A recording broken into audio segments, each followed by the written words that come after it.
afternoon, everyone. This is Jennifer. I'm a nurse practitioner from WVU Ruby Memorial Hospital. I'm actually in the Florida Keys right now. We're at sunny and 80. So I just wanted to give this talk today on steps, tests, and labs to diagnose cardiac illness. A little bit about my background. I've been a nurse practitioner, acute care nurse practitioner for about 19 years, and I've been in the field of cardiology for most of that time, plus an old ICU nurse prior to that. Perfect. Thank you so much. And we're really happy you can join us from the beautiful Keys. It is pretty here today. And Donna, would you like to introduce yourself?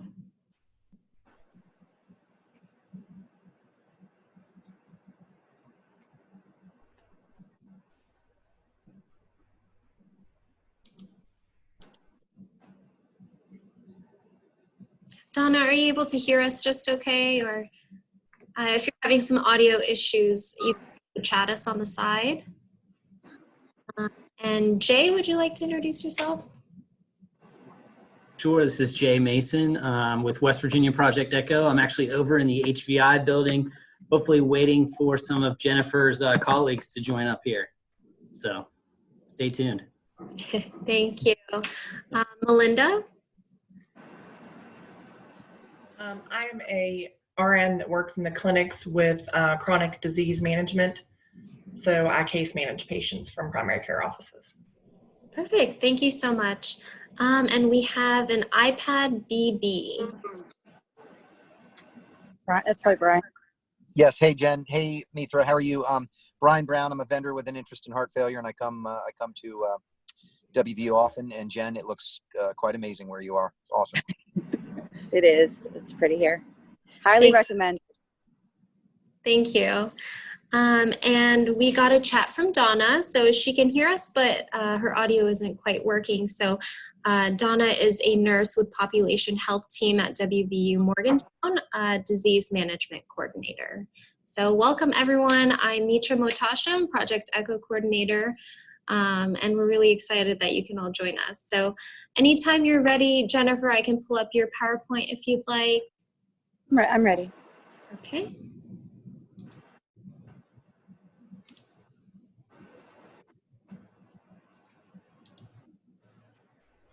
The topic that I was asked to discuss today is titled Steps, Tests, and Labs to Diagnose Cardiac Illness.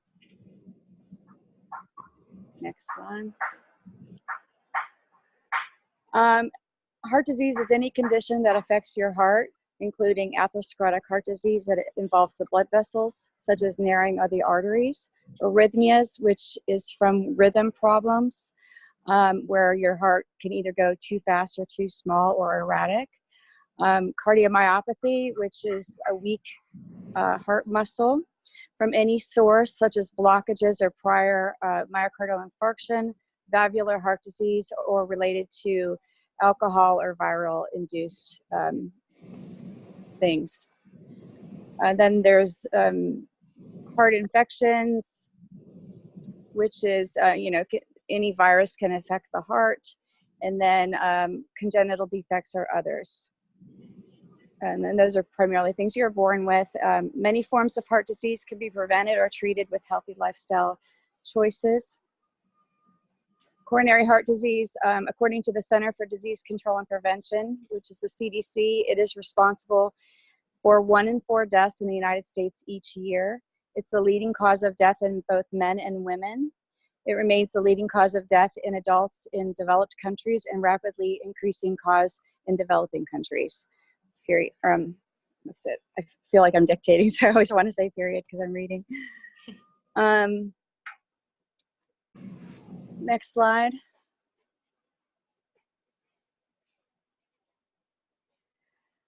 The steps you need to diagnose heart disease include performing an evaluation that includes a detailed history and physical, a series of lab tests for further evaluation. Some tests can screen for heart disease before patients develop noticeable symptoms and prior to events associated with significant morbidity or mortality, such as MI or cardiac arrest.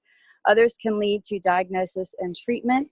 The initial testing can be performed by a primary care provider or any provider that is in contact with patients. And it often leads to a referral to a specialist. Next slide.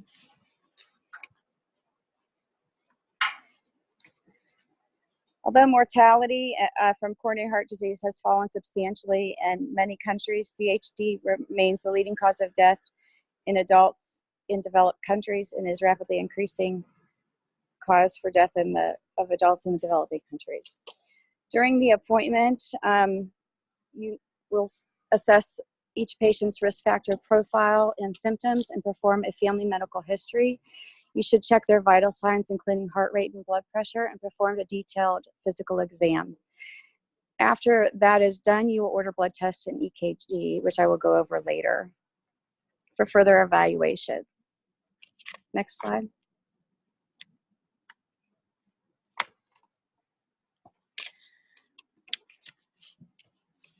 If the tests are positive or abnormal, referral to a specialist is often needed. Those are usually a cardiologist, plus or minus interventional, electrophysiology, a lipid clinic, or an endocrinologist for diabetes or thyroid disorders.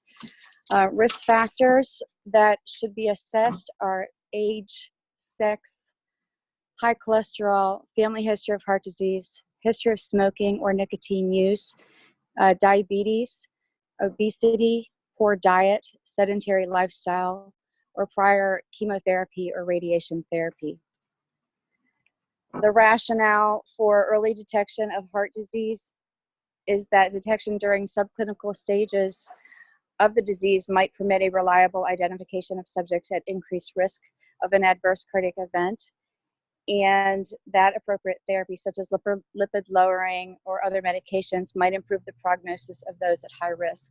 Other rationales for screening include certain high-risk occupations such as pilots or bus drivers where an acute cardiac event could endanger large numbers of people, or individuals with perceived higher risk of CHD who are beginning an exercise program. I think I'm ahead of.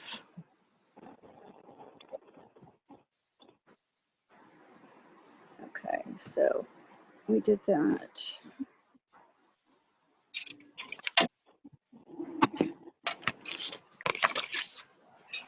During the physical exam, you do the things that I previously just stated, and then you would, there is also some tools that you can use to assess risk score calculation. There are several listed here. I tend to use the ASCVD risk estimator. These are apps that you can use on your phone, and they're easily downloaded, and then you can put the patient's risk factors into that and get their risk score.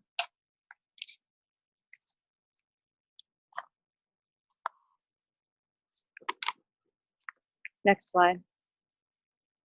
Symptoms of heart disease due to atherosclerotic disease are usually chest tightness, chest pain, chest pressure, which is also termed angina, shortness of breath, pain, numbness, weakness, pain in the neck, jaw, throat, upper abdomen, or back, and swelling in your legs, feet, ankles, or abdomen, and also fatigue.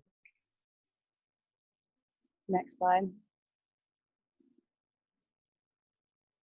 You can do that. Okay. Symptoms caused by heart arrhythmias usually include lightheadedness, dizziness, fainting or syncope or near syncope, racing or fast heart rates, which is called tachycardia, slow heart rates or bradycardia, palpitation, shortness of breath.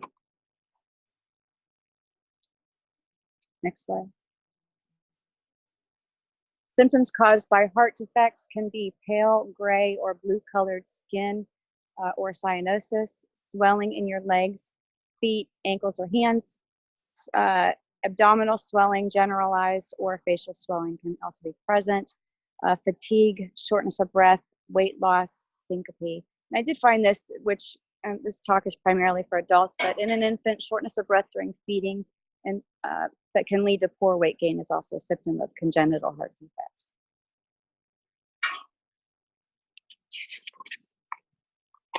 Next slide. If patients report any of these above symptoms, take notice and order appropriate testing. Early diagnosis and treatment can help lower the risk of complications like heart attack or stroke. Next slide. Laboratory testing that we commonly do initially are a complete blood count. This usually will test for anemia as a possible source of shortness of breath or fatigue. A complete metabolic panel which will assess your electrolytes and your renal function. Lipid panel will assess your cholesterol levels in your blood. A C-reactive protein to check for signs of inflammation. You can use the results of CRP and cholesterol tests to assess the risk of heart disease.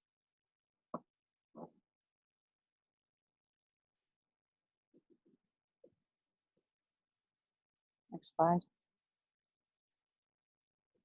This slide goes over the complete lipid panel of the 4 types of cholesterol. The total cholesterol is the sum of all cholesterol in the blood. The LDL is your bad cholesterol.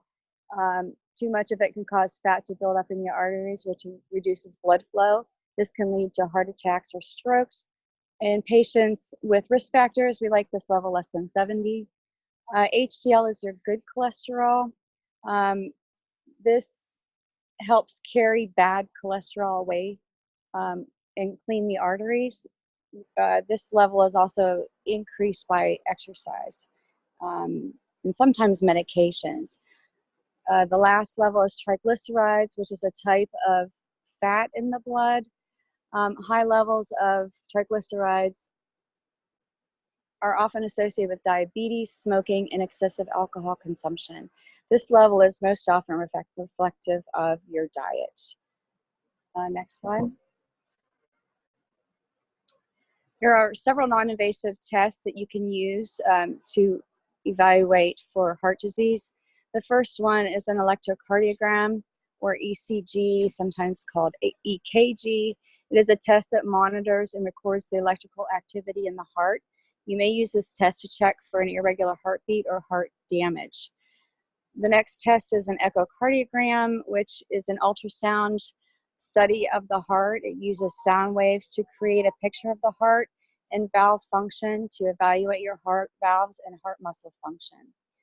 The next test is a stress test to diagnose heart problems. Your doctor may need to examine you while doing strenuous activity. During a stress test, they may ask you to ride a stationary bike or walk or run on a treadmill for several minutes. They'll monitor your body's reaction to stress as your heart rate increases. Next slide. There are several types of stress tests. There's the exercise stress test, which is usually performed if a patient can perform activity on a bike or a treadmill. There's a nuclear stress test for those who cannot exercise. We can use medications to help race the heart and stimulate activity and increased heart rate. We can also use stress tests with echocardiograms to assess actually the heart images while exercising.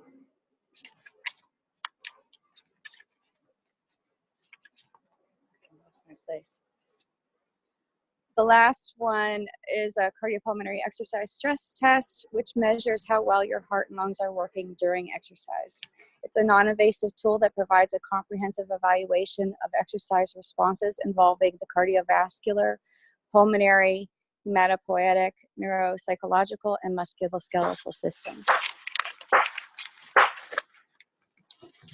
Next slide. Other non-invasive tests can be a cardiac ultrasound, which uses sound waves to create pictures of the carotid arteries in the neck. It assesses for a buildup of plaque in the arteries to assess for risk of stroke or blockages, to prevent risk of stroke. Holter monitor is a monitor to assess the heart over a period of time of 24 to 48 to up to 30 days in time. It is a small machine that works like a continuous electrocardiogram. It is used to check for heart abnormalities that can go undetected on a normal ECG, such as arrhythmias or irregular heartbeats.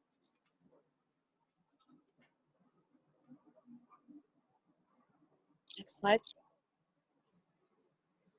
Chest X-ray is an image of the chest, an X-ray image of the chest that includes the size of the heart. It can determine the cause of shortness of breath or chest pains by showing you if there's fluid in the lungs or enlargement in the cardiac image. A tilt table test is a test that can be performed to assess for signs of syncope. The patient will lie on a table that moves from a horizontal to a vertical position. As the table moves, the heart rate, blood pressure, and oxygen levels are monitored. The results can determine whether the fainting was caused by heart disease or another condition. A CT scan uses multiple X-ray images to create a cross-sectional image of the heart. These are CT scans to diagnose, or there are CT scans to diagnose heart disease. For example, they may use a calcium score screening heart scan to check for calcium deposits in the coronary arteries, or they may use coronary CT angiography to check for fat and calcium deposits in the arteries. In patients with no signs and symptoms of CHD, we recommend not screening with CT or computed tomography to obtain a coronary artery calcium score or to perform invasive CT angiography due to the cost. It would be better just to start off with a less expensive test.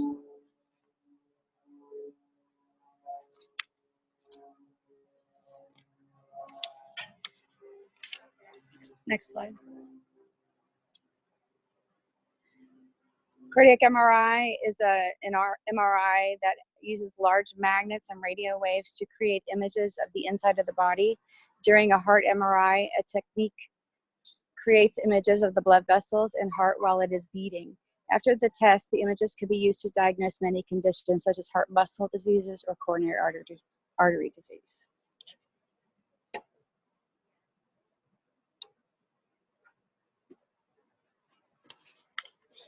Next slide.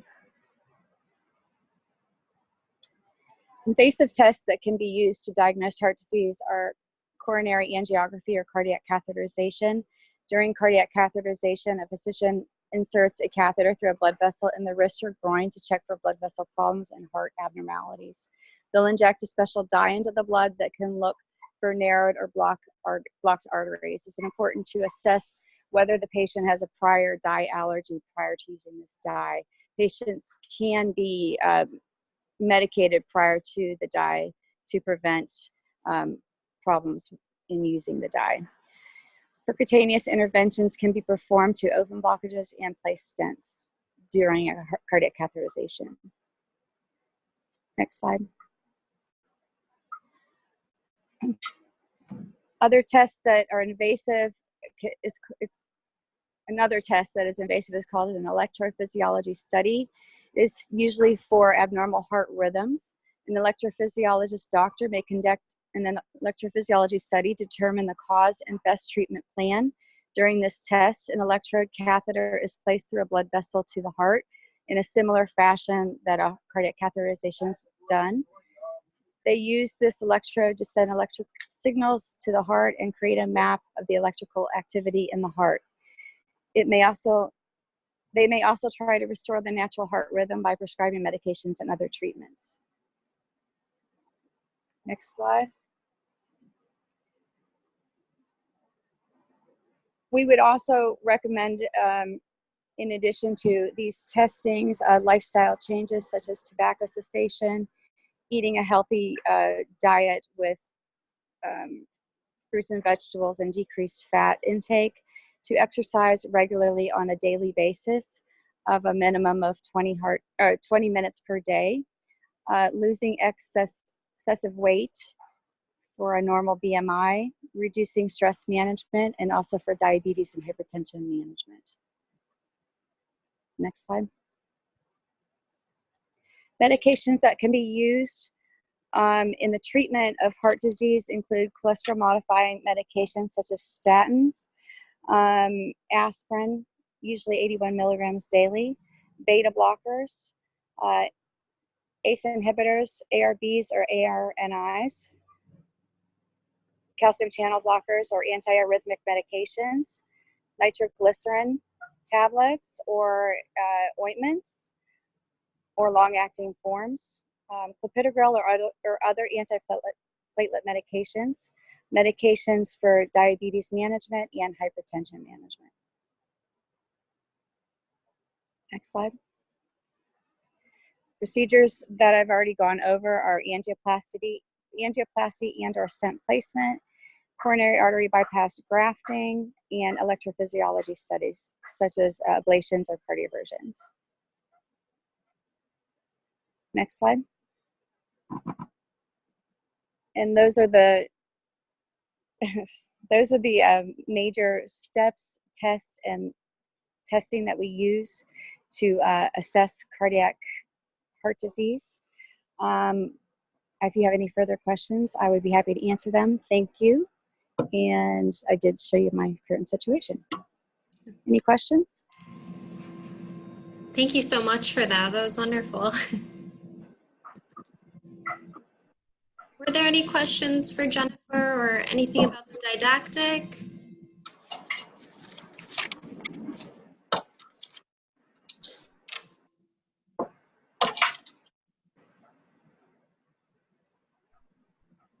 It does look like we got some more people joining us in the middle of the didactic. So why don't we maybe introduce ourselves. Mary, would you like to introduce yourself?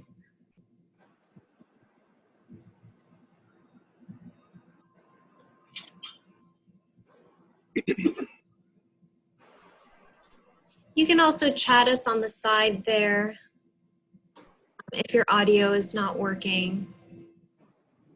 And my colleague, Mary. Yeah. Charles, would you like to introduce yourself as well?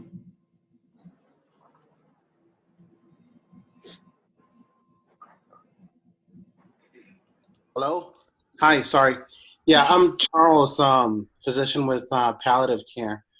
I hope to start clinics in the HVI at some point, but right now I'm working in the oncology clinic. Perfect, thank you so much.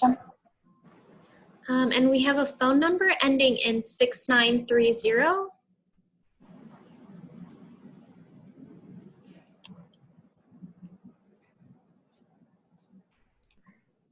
You could also chat us on the side if you'd like. We actually got a chat from Mary, and she said she's a nurse practitioner at WVU Ruby, and she's on the phone as well, so there are no speakers in the clinic, but welcome. We're glad you can join us. But yeah, are there any questions or comments about that wonderful didactic Jennifer just gave to us?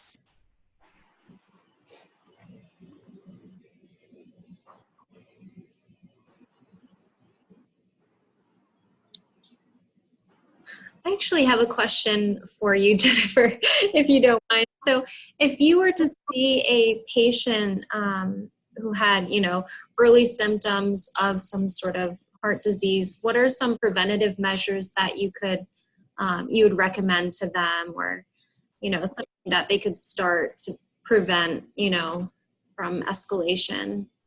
Well, I would first, do a risk factor assessment and assess their risk factor profile. I would order some of the testing that I mentioned earlier, such as a cholesterol panel, lipid panel, assess their diabetes, or, if they have diabetes.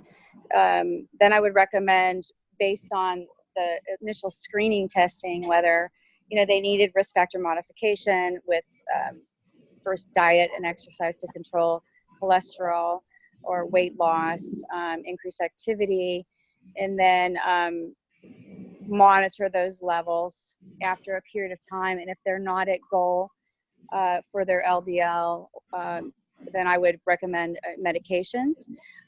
If they had, what I tell a lot of my patients is that if you're having, especially if you have heart disease or if you've had a strong family history, get on an exercise program, and stay on it and see how you do. If you notice a decrease in your exercise tolerance, that you just are unable to, walk that block in the same amount of time, or, you're starting to have some exertional symptoms, then, then I would do further testing, such as, maybe a stress test if they're able to exercise, or a nuclear study.